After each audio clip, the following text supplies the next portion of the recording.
के वीडियो में चिचिना की सब्ज़ी, दही की चटनी और लहसुन की पकौड़ी और अरहर के दाल की पकौड़ी बनाएंगे। और खाने में भी यह बहुत ही हेल्दी है और इसे बनाना भी बहुत आसान है। तो फिर चलिए सबसे शुरुआत करते हैं चिचिना की सब्ज़ी से। चिचिना हमारे सेहत के लिए बहुत ही फ़ायदेमंद होता है। चिचिना की सब्ज़ी सभी बच्चे खाने से आनाकानी करते हैं, लेकिन इसे चटकारेदार सब्ज़ी बनाना बहुत आसान है। इसके फ़ायदे के बारे में पहले जान लेते हैं। चिचिना की सब्ज़ी खाने से हार्ट हेल्दी रहता है। चिचिना में कुकुरबिटमिल बी, कुकुरबिटमिल ई, कैरोटीनॉयड और एस्कॉर्बिक एसिड होते हैं जो एंटीऑक्सीडेंट की तरह काम करते हैं। ये एंटीऑक्सीडेंट फ्री रेडिकल्स के ऑक्सीडेटिव यानी रिएक्शन को रोकने में भी काम करता है। तो फिर चलिए पहले चिचिना की ही सब्ज़ी बनाना स्टार्ट करते हैं। इस सब्ज़ी में ज़्यादा मसाला नहीं पड़ता है, लेकिन बहुत ही चटकारेदार सब्ज़ी बन के तैयार होती है। चिचिना को पहले ले लीजिए और इसके छिलका इस तरह से निकाल दीजिए। छिलका निकालने से चिचिना सॉफ्ट हो जाता है। यदि छिलका सहित हम बनाते हैं तो ऑयल थोड़ा सा ज़्यादा लगता है, पक जाता है, लेकिन इस तरह से जब छील करके बनाते हैं तो सॉफ्ट हो जाता है। इसे बच्चे भी पता नहीं कर पाते ये चिचिना की सब्ज़ी है। यह बहुत अच्छे से पक जाता है और बहुत ही सॉफ्ट रहता है। इसी तरह से मैंने तीनों चिचिना को छील लिया है। अब इसे बारीक बारीक काटेंगे। चिचिना काफ़ी लंबा होता है तो इसे पहले बीच में इस तरह से कट कर लें, फिर उसके बाद एक साइड रख दें। इसके बाद एक ले करके इस तरह से बीच में कट करेंगे, फिर इसको घुमा करके फिर से कट करेंगे। इस तरह से करते हैं तो इसे 4 भाग में 6 भाग में डिवाइड कर सकते हैं। इस तरह से जब काट लेते हैं फिर इसके बाद इसे ऐसे काटते हैं करके तो यह बहुत ही पतला पतला कट जाता है और जो कि पकाने में समय कम लगता है। इसी तरह से सारे चिचिना को मैं काटूंगी और इसका कलौजी भी बहुत बढ़िया बनता है। इसको जब कलौजी बनाते हैं तो इसका छिलका नहीं छीलना है, इसके छिलके सहित काट करके कलौजी बनाई जाती है। और जैसे भरवा कलौजी बनाते हैं करेले का, बैगन का, सेम उसी तरह से इसका भी बनता है, लेकिन खट्टापन इसमें थोड़ा सा कम किया जाता है क्योंकि यह चिचिना कड़वा नहीं होता, इसलिए खट्टापन का ध्यान में रखते हुए बनाएंगे। सेम मेथड करेले की कलौजी की तरह ही बनता है। मैंने इसे बारीक बारीक काट लिया और इधर कढ़ाई में ऑयल डाल दिए। 2 चम्मच ऑयल डाल दिए हैं। आप जैसी सब्जी हो उस हिसाब से ज़्यादा या कम कर सकते हैं। इसके डालने के बाद जब यह तेल गरम हो जाता है फिर इसमें तड़का लगाने के लिए मैंने 1 चम्मच बड़ा चम्मच से डाला है, थोड़ा थोड़ा करके डिवाइड कर करके जीरा, सौंफ, मेथी, मंगरेल और थोड़ी सी खड़ी साबुत धनिया डाली हुई है। और इसके बाद 4-5 लहसुन की कलियां कूट करके ऐड किया है। उसके बाद मैंने डाला है प्याज। प्याज सबसे लास्ट में डालना है, जब हल्का सा लहसुन पक जाए उसके बाद ही डालना है। जब प्याज हल्का सा पक जाए फिर उसके बाद हमें डालना है चिचिना को।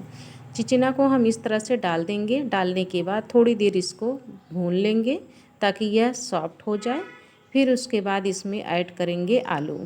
चिचिना हल्का सा सॉफ्ट हो जाता है, फिर उसके बाद जब आलू ऐड करते हैं, चिचिना में काफ़ी पानी रहता है, पानी थोड़ा सा जल भी जाता है। जब हम इसे आलू ऐड करेंगे तब चिचिना का पानी आलू में पड़ता है और धीरे धीरे आलू पक जाती है और चिचिना का पानी भी अब्जॉर्ब हो जाता है। चिचिना की सब्ज़ी खाने में तो टेस्टी होती है और मसाला भी बहुत कम पड़ता है, सेहत के लिए बहुत ही फ़ायदेमंद है। और हाँ, इसे बिना आलू का भी बना सकते हैं, लेकिन आलू जब डाल देते हैं तो बच्चे बड़े सबके लिए परफेक्ट हो जाता है। चिचिना देखने में ज़्यादा लगता है, लेकिन जब इसे हम पकाते हैं तो बहुत कम पकने के बाद होता है, इसलिए आलू डाला जाता है। डायबिटीज़ के मरीज हों तो चिचिना में आलू न डालें और इसे ऐसे खाएं, काफ़ी हद तक यह फ़ायदेमंद होता है क्योंकि इसमें मेथी और मंगरेल यानी कलौजी के मसाले पड़े हुए हैं और जो कि डायबिटीज़ के लिए फ़ायदेमंद होते हैं। यह अच्छे से पक गया है। अब इसमें डाल दीजिए आलू। अभी इसमें पानी है। थोड़ी देर जब पकाते हैं आलू भी अच्छे से पक जाती है और चिचिना भी ड्राई हो जाता है। तब इसे खाने में अच्छा लगता है। अब इसमें मसाला डालेंगे। मसाला में बहुत ज़्यादा कुछ नहीं डालना है। आधे चम्मच हल्दी पाउडर कलर के लिए और देखने में भी अच्छा लगता है। हल्दी एंटीबायोटिक है।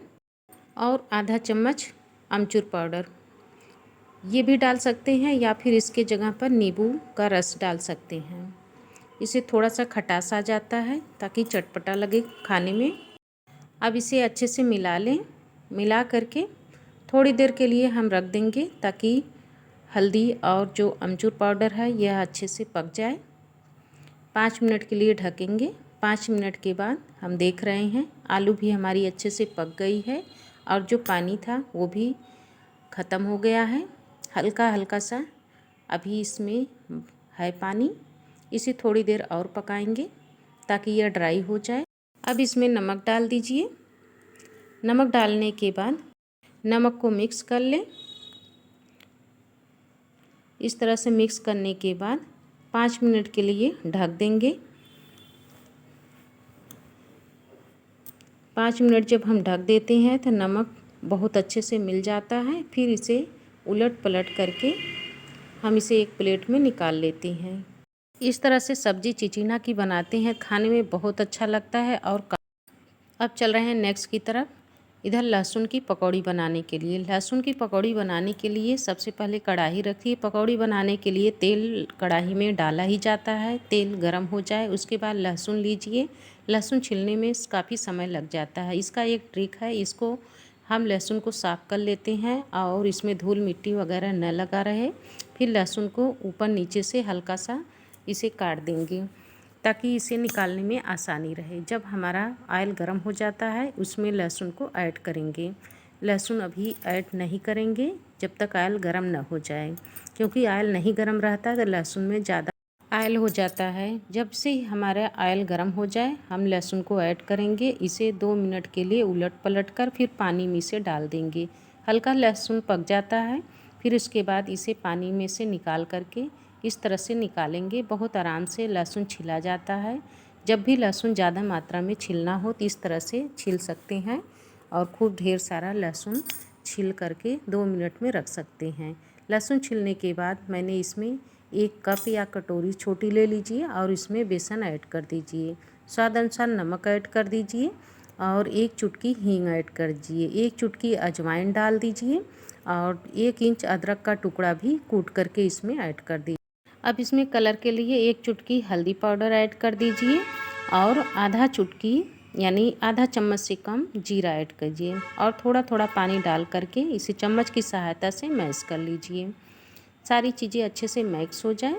फिर उसके बाद ऑयल की तरफ चल रहे हैं। हमें बैटर इसी तरह से चाहिए, ना बहुत पतला होना चाहिए ना बहुत हार्ड होना चाहिए, ताकि हम चम्मच से चलाएं। इसे अच्छे से मैश कर रहे हैं, यह बहुत अच्छे से मैश हो जा रहा है।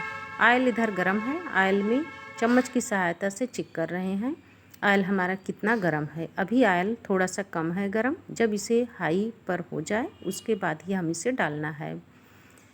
ऑयल हमारा गरम हो गया। अब इसमें ऐड करेंगे चम्मच की ही सहायता से थोड़ा थोड़ा से हम इस तरह से डालते जाएंगे। इस तरह से डालते हैं तो यह बहुत अच्छे से फूल जाता है और हमारा लहसुन भी पक जाता है। जब तक यह गोल्डन कलर न आ जाए तब तक हमें इसे निकालना नहीं है। इसे 2-3 बार उलट पलट देंगे। यह बहुत अच्छे से बराबर में पक जाता है। इस तरह से जब गोल्डन कलर आ जाए एक पौनी लीजिए जिससे ऑयल नीचे हो जाए। इस तरह से हम इसे झाल लेंगे और यह बहुत आसानी से निकल जाता है और ऑयल नीचे गिर जाता है। इसे एक प्लेट में सर्व कीजिए और यह पकौड़ी बहुत अच्छी बनके तैयार हुई है। इसे शरद के मौसम में या बारिश के मौसम में अक्सर खाया जाता है। अब हम आ गए नेक्स्ट की तरफ। यह अरहर की दाल है। मैंने इसे 2 घंटा पहले भिगा दिया था। यह अच्छे से फूल गई है। इसकी पकौड़ी बनाएंगे। इसकी पकौड़ी भी बहुत अच्छी बनके तैयार होती है। यह जब दाल फूल जाती है उसको दाल को पानी से धुल लीजिए। धुलने के बाद इसे एक जार लीजिए। जार में डाल करके इसको अच्छे से ग्राइंड कर लीजिए। ग्राइंड करने के बाद एक बर्तन में निकाल लीजिए ताकि इसे मिलाने में आसानी रहे। इसे जब एक बर्तन में निकाल लेते हैं तो इसमें 4 बड़े साइज़ की प्याज लीजिए और उसे बारीक काट लीजिए। जैसे पकौड़ी में प्याज काटते हैं लंबे लंबे, उसी तरह से काट करके इसमें ऐड कर दीजिए। इसको जैसे ही ऐड करते हैं, इसके बाद इसमें डालेंगे लहसुन, मिर्चा और अदरक। इन सबको कूट करके डालना है, केवल मिर्चा को बारीक बारीक काट करके डालना है। अब इसमें स्वाद अनुसार नमक ऐड कर दीजिए और हल्दी पाउडर, आधा चम्मच हल्दी पाउडर डाल करके और इसे अच्छे से पानी डाल करके मिक्स कर लीजिए। इधर ऑयल रखे हैं, गरम है, और जब भी पकौड़ी बनाएं तो ऑयल काफ़ी हद तक गरम होना चाहिए, तो यह अच्छे से फूल जाती है। और अगर ऑयल गरम नहीं रहता है तो पकौड़ी हमारी फूलती नहीं है, तो अच्छा नहीं लगता। पकौड़ी जब तक खिला खिला नहीं रहता, पकौड़ी अच्छी बनती नहीं है। इस तरह से जब इसमें ऑयल गरम है और जब हम डाल देते हैं तो यह बहुत अच्छे से फूल जाती है और बहुत जल्दी पक करके चुरमुरा तैयार हो जाता है। इसे ऊपर से बहुत ही क्रिस्पी बनता है, और जब हम इसे नॉर्मल पकाएंगे तो यह क्रिस्पी नहीं बनेगा, पक जाता है लेकिन यह नरम रहता है। जब ऑयल काफ़ी हद तक गर्म रहेगा तो यह बहुत अच्छे से ऊपर क्रिस्पी बन के तैयार होगा। तो यही पकौड़ी का सबसे अच्छा तरीका है बनाने का। यह दाल की पकौड़ी है तो ये इसमें हल्का सा दरदरापन दाल में है, एकदम फाइन पाउडर नहीं हुआ है। इससे यह काफ़ी हद तक बहुत ही कुरकुरा बन के तैयार होता है। पकौड़ी छान लेने के बाद एक प्लेट में इसे सर्व कीजिए और इसी तरह से दोबारा इसमें ऐड कर दीजिए। दाल की पकौड़ी निकालने के बाद एक जार लीजिए। जार में बनाने के लिए चटनी बनाने के लिए मैंने थोड़ा सा मूंगफली लिया है, और इसके साथ आप बादाम भी ले सकते हैं, या फिर मूंगफली के जगह चना ले लीजिए भुजा। यह है भुजिया नमकीन, इसे भी इसी में ऐड कर दीजिए। यह चने का फ्लेवर बहुत अच्छा देता है।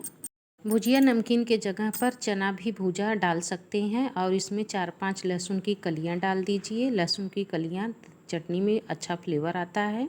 मिर्चा अपने रिकॉर्डिंग के अनुसार कम या ज़्यादा कर सकते हैं। मैंने 2 मिर्चा इसमें ऐड किया है, और 1 इंच अदरक का टुकड़ा इसमें ऐड कर दीजिए। स्वाद अनुसार नमक ऐड कीजिए, और इसके बाद इसमें दही ऐड कीजिए।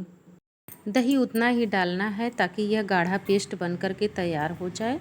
इसमें नारियल का बुरादा भी ऐड कर सकते हैं, और ये गाढ़ा पेस्ट बन जाता है। अगर गाढ़ा नहीं है तो इसमें थोड़ा सा और चना हो भूजा उसको, या फिर भुजिया नमकीन डाल देंगे, यह काफ़ी चटपटा बन के तैयार हो जाता है। इसे ग्राइंड करने के बाद एक कटोरी में निकाल लीजिए और इसे पकौड़ी के साथ सर्व।